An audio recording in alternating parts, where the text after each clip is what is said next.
আসসালামু আলাইকুম ওয়া রাহমাতুল্লাহি ওয়া বারাকাতুহু। আপনারা দেখছিলেন সূর্য ব্লকের নতুন নতুন সিরিজগুলো, যেগুলি অনেক অনেক সুন্দর দেখার মতো। দেখলে সবার কাছে ভালো লাগবে এবং ভালো লাগার মতোই অনেক অনেক কিছু নতুন নতুন অনেক কিছু দেখতে পারবেন এবং অনেক কিছু জানতে পারবেন। গিয়েছিলাম, ইলেকশনের দিন ছিল, আজকের দিনটা ছিল ইলেকশন। সেই ইলেকশনের দিনের ভিডিওটা আমি করেছিলাম। তো যেখানে ভোট দিতে যাবো সেখানেই ওরা এখানে গাছ পরিষ্কার করতেছিল আর কি। ওরা কীভাবে গাছ পরিষ্কার করে সেটাই কিছুক্ষণ আমি দাঁড়িয়ে দাঁড়িয়ে দেখলাম।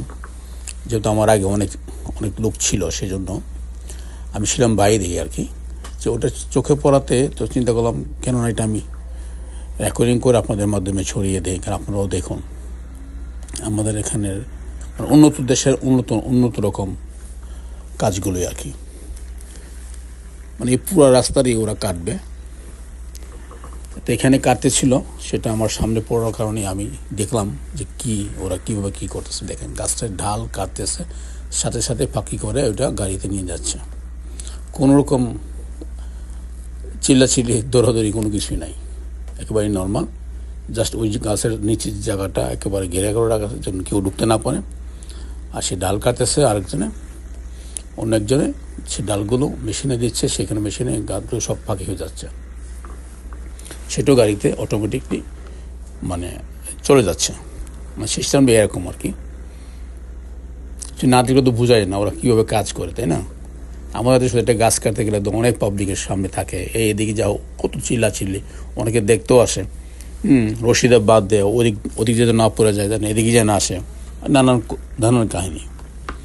তো এখানে দেখেন কি সুন্দর করে করাদা ইলেকট্রনিক করাদা কাটতেছে গাছগুলি, ডালগুলো নিচে পড়তেছে, সেই ডালগুলো মেশিনে দিচ্ছে, সেই ডালগুলোর থেকে ফাঁকি হয়ে আবার গাড়ি থেকে করতেছে।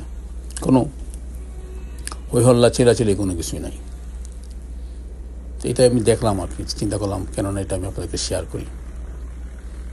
ওর মাঝে মাঝে ভেবেছিলাম যে আমি 1-2টা ডাল নিয়ে নিই আমার বাসায়, কারণ যেহেতু আমি গার্ডেন করি, সেখানে যদি ডালগুলি রাখি, লাউ গাছ বা মিষ্টি কুমড়া গাছ বাইয়া উপরতে পারবে, সেই জন্য আর কি। এটা প্রথমে আমার স্মরণ ছিল না, পরে এই ভাবিটাকে দেখে স্মরণ হলো আর কি। উনিও ঢাল নিতে আসছে, উনিও নাকি বাসার পিছনে গার্ডেন করে আর কি।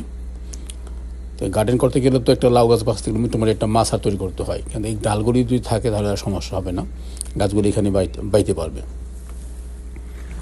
উনি নিচ্ছিল আর কি, যে তাই আমি দেখলাম আর কি। আমি চিন্তা করলাম আমার বাসার পাশে যদি হতো তাহলে আমিও 1-2টা ডাল নিয়ে যেতাম। যাই হোক, ভালোই লাগলো, জিনিসটা আমি নতুন একটা জিনিস আপনাদেরকে আমি দেখাতে পারলাম, শেয়ার করতে পারলাম, জিনিসটা ভালো লাগলো। আর আমিও দেখলাম, কারণ সময় ছিল, কারণ ভোট দিতে আসছি, কারণ আমিও ভিতরে না বাইরে ছিলাম, সেই জন্য রেকর্ডিং করিলাম। দেখে কী সুন্দরভাবে ও লোকটা গাছ কাটতেছে, কোমরে রশি বেঁধে রাখছে, করার দিয়ে গাছগুলো কাটতেছে, সেই গাছগুলো নিচে পড়তেছে। আর সেই আরেকজন লোক ওই ঢালগুলি নিয়ে মেশিনে দিচ্ছে, মেশিনে এগুলো একেবারে আমাদের কাটলে যেরকম যে কী বলে এটা, কাঠের গোড়া যেভাবে হয় আর কি, ঠিক সেম সেই এভাবে গোড়া হয়ে গাড়িতে যাচ্ছে। আবার এই কাজ গেলেও আবার মাটির সাথে ওরা মিশাবে, ওরও কোনো কিছুই ওরা ফালায় না, কিছু না কিছু ওরা করে দেন। গাছটাকে সুন্দর পরিষ্কার করে ফেলেছে। এখন দুজনে মিলে রাস্তাটা পরিষ্কার করে নিই, বই দেখেন হাওয়া ধরে সরাই দিবা লাগে সাইডে, তারপর সাইড থেকে তারা এটা পরিষ্কার করে নেবে আবার। এ ছিল আজকের সুন্দর একটি জিনিস। সবাই ভালো থাকুন, সুস্থ থাকুন, দোয়া রইল, আপনি আমার জন্য দোয়া করবেন। আল্লাহ হাফেজ।